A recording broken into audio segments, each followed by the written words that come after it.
अस्सलाम वालेकुम दोस्तों मेरा नाम है आसिफ शाह और आप देख रहे हैं मेरे YouTube channel info with Asif. आज की वीडियो में मैं आपको top 10 tricks for interview MS Excel बताऊंगा। ऐसे ट्रिक्स जो आपके इंटरव्यू और टेस्ट में आपके बहुत काम आने वाले हैं। आपके सामने हमारे पास 17 बच्चों का डेटा है जिसको हमने 3 मुख्तलिफ हाउसेस में डिवाइड कर रखा है, टीपू, इकबाल और सर सैयद। यहाँ पे आगे उनके कुछ मार्क्स लगे हुए हैं, स्कोर लगे हुए हैं और हम चाह रहे हैं कि इनके स्कोर्स का आपस में मुआवजा करें। सबसे पहले जो फार्मूला मैं आपको बताने जा रहा हूँ वो है काउंट ए। आप जैसे ही COUNT काउंट लिखेंगे तो आप देखेंगे कि आपके पास काउंट के नाम के बहुत सारे फार्मूले आ गए, लेकिन हमें सबसे पहले वाला फार्मूला काउंट ए चाहिए। काउंट ए जैसे कि नाम से जाहिर है काउंट ऑल, ये आपके तमाम वो सेल गिन कर देगा जिसमें आपका कुछ ना कुछ डेटा मौजूद है। मैंने काउंट ए लिखने के बाद रेंज दी और जैसे ही एंटर किया तो उसने कहा, यहाँ पे आगे लिख दिया कि हमारे पास 17 सेल्स में डेटा मौजूद है, यानी जितने भी 17 स्टूडेंट्स हैं सबके मार्क्स आगे लग चुके हैं। अब दोस्तों मानते हैं कि यहाँ पे सारा यास्मीन उसके 0 मार्क्स लगे हुए हैं, इसी तरीके से नौशीन जाफ़र के भी 0 मार्क्स लगे हुए हैं और इफ्तिखार अहमद के भी 0 मार्क्स लगे हुए हैं। हम मानते हैं कि इन तीनों स्टूडेंट्स के मार्क्स आना अभी बाकी हैं और इनके मार्क्स 0 नहीं हैं, तो देखिए यहाँ पे ऑटोमेटिकली यहाँ पे इसकी रेंज कम हो जाएगी और अब ये बता रहा है कि हमारे पास 14 सेल्स में डेटा मौजूद है। ये सिर्फ उन सेल्स को काउंट करता है जिसमें डेटा लिखा हुआ होता है। वो डेटा आपका न्यूमेरिकल हो या अल्फ़ाबेटिकल हो, दोनों वो काउंट करता है। फ़र्ज़ करें मैं यहाँ पे x लिखता हूँ, क्रॉस लगाता हूँ, तो देखें ये इसको भी गिनेगा। यहाँ पे मैं x लगाता हूँ और यहाँ पे भी मैं x लगाता हूँ, तो ये इसको भी गिनेगा और आपको बताएगा कि अब 17 सेल्स में डेटा मौजूद है। मैं इसको दोबारा डिलीट कर देता हूँ, तीनों सेल्स को मैं एम्प्टी छोड़ता हूँ क्योंकि अगले जो फार्मूला है उसमें मैं आपको काउंट ब्लैंक के बारे में बताने जा रहा हूँ। COUNT काउंट ब्लैंक वाला फार्मूला, आप इस पर डबल क्लिक करेंगे तो अब आप जब ये रेंज सेलेक्ट करके देंगे और एंटर करेंगे तो आप देखें अब वो आपको बता रहा है कि 3 सेल्स ऐसे हैं कि जिसमें आपने डेटा नहीं लिखा। आपसे डेटा लिखना आप भूल गए हैं या आपने अभी इसमें डेटा लिखना है, यानी ये आपको ब्लैंक सेल्स गिन कर देगा। क्लस्टर में जो तीसरा फार्मूला है, जो काउंट का फार्मूला है, COUNT काउंट, मैं जैसे ही काउंट लिखता हूँ और मैं आपको ये रेंज सेलेक्ट करने के बाद एंटर करता हूँ तो वो बता रहा है कि इसमें 14 सेल्स ऐसे हैं जिसमें डेटा है, यानी इसने भी ब्लैंक जो सेल्स हैं वो नहीं गिने। लेकिन यहाँ पे मैं आपको बताता चलूँ कि काउंट और काउंट ए में फ़र्क क्या है। अब मैं यहाँ पे x लिखता हूँ तो आप देख रहे हैं कि काउंट ए में तो 15 हो गए हैं और ब्लैंक सेल्स जो हैं वो कम हो गए हैं, लेकिन काउंट वाले सेल में कुछ भी चेंजिंग नहीं आई और वो 14 ही है। मैं यहाँ पे भी x लगाता हूँ तो देखें अब ब्लैंक सेल हमारा 1 रह गया। काउंट ए वाले फार्मूले में 16 हो गए हैं लेकिन काउंट स्टिल 14 पे है। तो आप लोग समझ गए होंगे कि काउंट ए तमाम किस्म की वैल्यूज़ काउंट करके देता है, लेकिन काउंट के फार्मूले में सिर्फ और सिर्फ आप न्यूमेरिकल वैल्यू काउंट कर सकते हैं।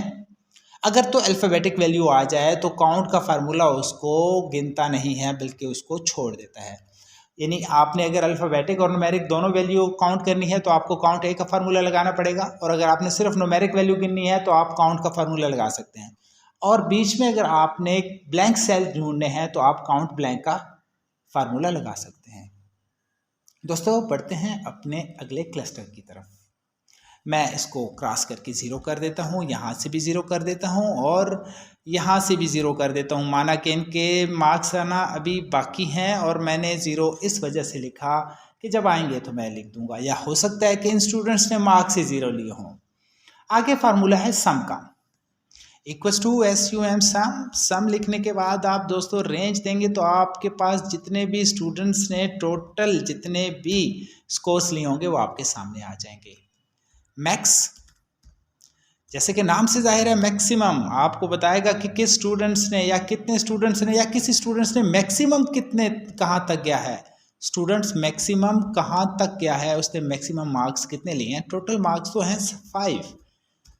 वेरी गुड, यानी कोई ऐसा स्टूडेंट मौजूद है जिसने फुल बाय फुल मार्क्स लेके रखे हुए हैं।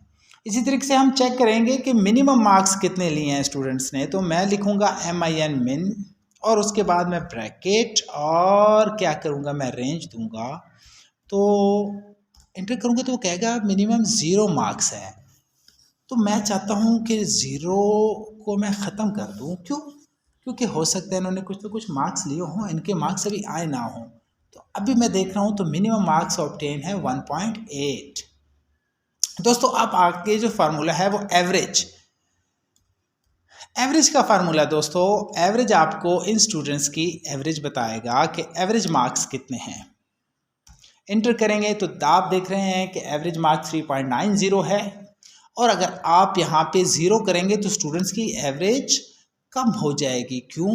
क्योंकि वो अब उनके भी मार्क्स गिनेगा और जिसकी वजह से एवरेज ऑटोमेटिकली कम हो जाएगी। दोस्तों आगे बढ़ते हैं। बहुत ही इंपॉर्टेंट फार्मूला VLOOKUP।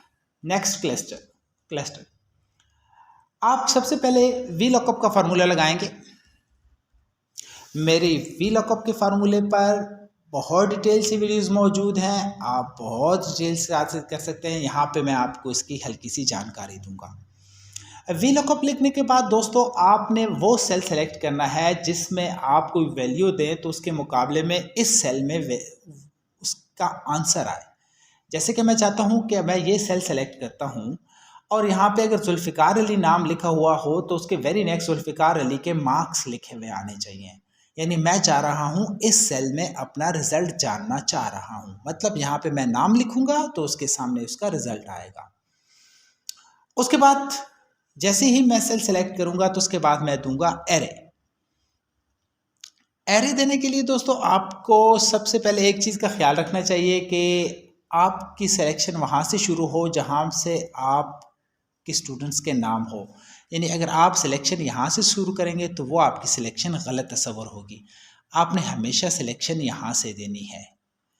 ये देने के बाद दोस्तों आपने F4 की प्रेस करनी है। F4 की प्रेस करने से ये आपका टोटल जो एरे है ये क्या हो जाएगा, फिक्स हो जाएगा, लॉक हो जाएगा। लॉक करने का मकसद ये था कि अब मैं कोई भी नाम लिखूं तो उसने इसी एरे से उसके मार्क्स उठा के आगे मुझे दिखाने हैं। तो F4 की मदद से मैंने ये एरे सारा लॉक कर दिया। उसके बाद मैंने कॉमा दिया। कॉमा देने के बाद अब मुझे चूंकि चाहिए तीसरा कॉलम, पहले कॉलम में नेम है, दूसरे कॉलम में हाउसेज है, तीसरे कॉलम में मार्क्स हैं। तो मैं चाहता हूं कि तीसरे कॉलम्स का रिजल्ट सामने आए। उसके बाद मुझे वो बता रहा है कि एग्जैक्ट मैच आना चाहिए। एग्जैक्ट मैच के लिए आप 0 लिखें। मैंने 0 लिखा, एंटर किया तो देखें जुल्फ़िकार अली के मार्क्स हैं 5। हम यहाँ से चेक करते हैं कि क्या जुल्फ़िकार अली के, जी बिल्कुल दुरुस्त। आप देख सकते हैं कि जुल्फ़िकार अली के मार्क्स बिल्कुल 5 आपके सामने आ गए हैं। हम इस फार्मूले को यहाँ से डबल क्लिक के साथ नीचे भी ड्रैग आउट करते हैं तो आप देखते हैं नाइला बीबी के 4.7 आ गए हैं और बिलाल अकबर के 4.6 है। अब हम यहाँ जानना चाह रहे हैं कि हमारा फार्मूला ठीक लगा है या ठीक नहीं लगा। मैं जानना चाह रहा हूँ सना अयूब के नंबर। तो मैं सेल में जानना चाहता हूँ सना अयूब का मैं नेम लिखता हूँ। तो मैं देखता हूँ कि क्या हमारा फार्मूला ठीक लग रहा है। देखें जैसे ही मैंने वहाँ पे नाम चेंज किया तो उसके सामने ऑटोमेटिकली मार्क्स चेंज हो गए। अगला फार्मूला, अगले फार्मूले में दोस्तों कॉन्सेंटेंट में अगर आपने दो चीज़ों को आपस में मिलाना है तो आप कैसे मिला सकते हैं। सबसे पहले तो मैं आपको एंड की मदद से इनको मिक्स करना सिखाऊंगा। कैसे? इक्वल का निशान डालें। इक्वल का निशान डालने के बाद आप यहाँ से नाम सेलेक्ट करें। नाम सेलेक्ट करने के बाद दोस्तों आप लिखेंगे इन एंड और उसके बाद आप करेंगे दूसरे मार्क्स। मैं चाह रहा हूं कि नाम के साथ उसके मार्क्स यहां पे आ जाए। एंटर करूंगा तो देखें आपके सामने आ गया सना अयूब 2.4, लेकिन एक छोटी सी मिस्टेक आ गई। सना अयूब के बाद फौरन 2.5 आ गया और मार्क्स और नेम के दरमियान कोई स्पेस नहीं है। आप इस पर डबल क्लिक करें। आप एक काम करें, आप यहाँ एंड लिखने के बाद कॉमा दें, उसके बाद आप लिखें डबल कोट, स्पेस दें, डबल कोट और उसके बाद आप इस दफ़ा फिर एंड लिखें और अब आप इंटर करें तो अब आप देख रहे हैं कि सना अयूब के बाद थोड़ी सी स्पेस आ गई है। मैं आपको दोबारा बताता हूँ। आपने जस्ट सबसे पहले इक्वल का निशान डालना है, उसके बाद नेम सेलेक्ट करना है, एंड लिखना है, double quote space double quote and, और उसके बाद मार्क्स। आप इसको जैसे ही नीचे ड्रैग आउट करेंगे तो तमाम स्टूडेंट्स पे ये फार्मूला अप्लाई हो जाएगा। अगर तो आप एंड का साइन इस्तेमाल नहीं करना चाहते तो आप क्या कर सकते हैं, आप इस फार्मूले को ख़त्म करें और आप फार्मूला इस्तेमाल करें कॉनकैटनेट।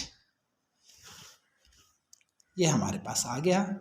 ये फार्मूला आने के बाद आप क्या करें, यहाँ से नेम सेलेक्ट करें, double quote space double quote और उसके बाद मार्क्स। यहाँ पे दोस्तों आपने देना होगा कॉमा, और उसके बाद यहाँ पे भी आपने देना होगा कॉमा, और यहाँ पे आपने देने होंगे मार्क्स, और आपने ब्रैकेट को कर देना है क्लोज। एंटर करेंगे तो देखें ये फार्मूला आप इस मदद से भी कर सकते हैं। आप एंड का साइन भी इस्तेमाल कर सकते हैं, और आप इसके अलावा कॉनकैटनेट फार्मूले का भी इस्तेमाल कर सकते हैं, जिससे आप दो सेल्स के डेटा को आपस में इकट्ठा कर सकते हैं। दोस्तों आगे बढ़ते हैं। अगले फार्मूले में मैं ये चाह रहा हूँ काउंट इफ। मैं चाह रहा हूँ कि मुझे पता चले कि हमारे पास टीपू का जो हाउस है उसमें कितने स्टूडेंट्स हैं। मैं क्या करूँगा, उसके लिए काउंट इफ का फार्मूला लगाऊंगा, COUNT count if. Count if के बाद मैं सबसे पहले दूंगा अपना जितना भी एरे होगा वो दूंगा, जो मेरी रेंज होगी जहाँ से मैंने गिनना है मैंने वो रेंज दी, मैंने कॉमा दिया। कॉमा देने के बाद मैंने इस रेंज में क्या गिनना है जी, मैंने टीपू हाउस गिनना है। मैंने टीपू हाउस दिया, उसके बाद मैंने इसको कर दिया क्लोज, मैंने कर दिया इंटर। तो मुझे वो बता रहा है कि मेरे इस टीपू हाउस में 7 स्टूडेंट्स हैं। दोस्तों यहाँ पे आप अपना जो रेंज है उसको लॉक करना बिल्कुल ना भूलिएगा, क्योंकि रेंज आपकी हमेशा सेम रहेगी। सिर्फ और सिर्फ आपके यहाँ पे टीपू, इकबाल और सर सैयद चेंज होंगे। हमने उसी रेंज में से टीपू को भी ढूंढना है, इकबाल को भी ढूंढना है और सर सैयद हाउस को भी ढूंढना है। मैं इस पर डबल क्लिक करूँगा तो आप देख रहे हैं कि टीपू हाउस में 7 बच्चे हैं, इकबाल हाउस में 5 बच्चे हैं और सर सैयद हाउस में भी 5 बच्चे हैं। दोस्तों अब मैं इन स्टूडेंट्स के मार्क्स काउंट करना चाहता हूँ, टीपू हाउस के, इकबाल हाउस के और सर सैयद हाउस के। तो उसके लिए फार्मूला लगाऊंगा सम इफ। सम इफ के बाद दोस्तों मैं क्या करता हूँ, बिल्कुल उसी तरीके से देता हूँ रेंज को करता हूँ लॉक, कॉमा, उसके बाद मैं देता हूँ क्या गिने जी, टीपू। उसके बाद दोस्तों मैं देता हूँ कहाँ से उसने स्कोर को गिनना है, उस स्कोर का मैं दूंगा एड्रेस, यानी वो एरिया भी सिलेक्ट करके दूंगा, क्योंकि स्कोर ढूंढने के लिए मुझे कोई रेंज ऐसी चाहिए जिसमें से वो मुझे गिन कर दे। और इस रेंज को भी मैं करूंगा F4 के साथ लॉक, और मैं इसको क्लोज करके इंटर करूंगा तो वो मुझे बताएगा इसके मार्क्स हैं टोटल 25.1। इसको मैं टारगेट करता हूं तो देखें टीपू हाउस के तो 25.1 मार्क्स हैं, इकबाल हाउस की 14.7 और सैयद के 14.9। जी बिल्कुल आपके जहन में ठीक आया कि ये तो ज्यादती है, क्योंकि टीपू हाउस में तो 7 स्टूडेंट्स हैं, जबकि इकबाल और सर सैयद के हाउसेज में तो 5 स्टूडेंट्स हैं। तो अब हम इसका क्या हल करें, तो परेशान होने की बिल्कुल ज़रूरत नहीं, आप जस्ट सम इफ की जगह एवरेज इफ कर दें, एवरेज इफ और इंटर कर दें तो आप देखेंगे अब एवरेज निकल आ जाएगी। तो एवरेज में भी आप देख रहे हैं कि टीपू हाउस सबसे आगे है। राउंड करने के लिए मैं फार्मूला लगाऊंगा Ctrl+Shift+1। आप देखेंगे Ctrl+Shift+1 करने के बाद हमारा जो पॉइंट्स के बाद बहुत बड़ी रकम थी वो सुकड़ के छोटी हो गई। चलते हैं अपनी ड्रॉप डाउन लिस्ट की तरफ। दोस्तों जब कभी भी आपको ड्रॉप डाउन लिस्ट बनाना पड़े, आपसे अक्सर इंटरव्यूज़ में अगर पूछा जाए तो आप बिल्कुल ना घबराएं। आपने जस्ट जहाँ भी जिस चीज़ की भी ड्रॉप डाउन लिस्ट बनानी है, आप जाएंगे डेटा में, डेटा वैलिडेशन में, यहाँ पे डेटा वैलिडेशन में जाने के बाद एनी वैल्यू को चेंज करके आप कर देंगे लिस्ट, और लिस्ट में आप देंगे सोर्स।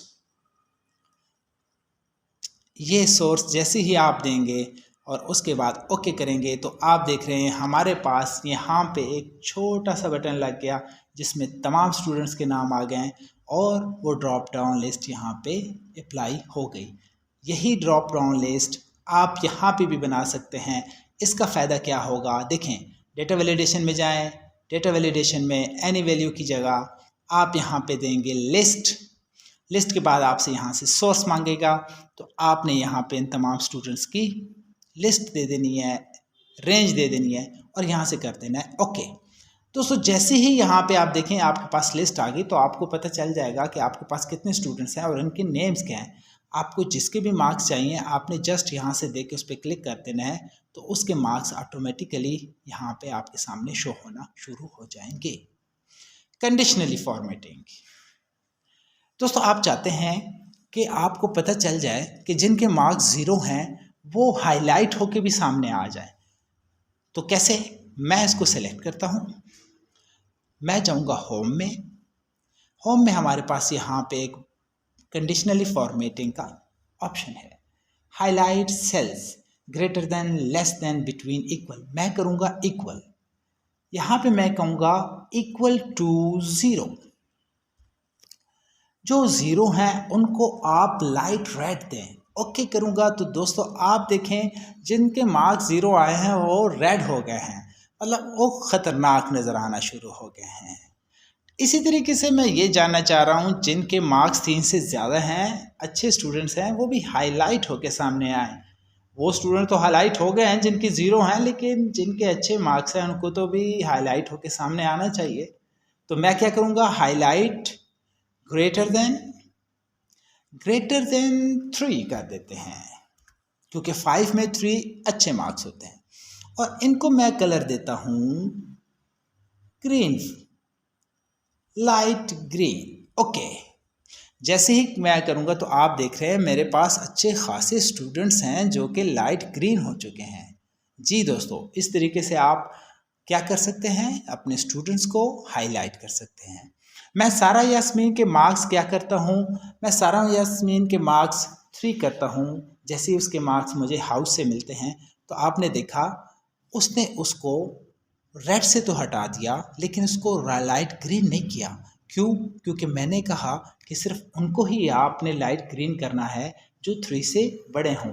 जैसे ही इसके अगर मार्क्स 3.1 करता हूँ तो वो उसको लाइट ग्रीन कर देगी। नेक्स्ट दोस्तों चलते हैं टेक्स्ट टू कॉलम।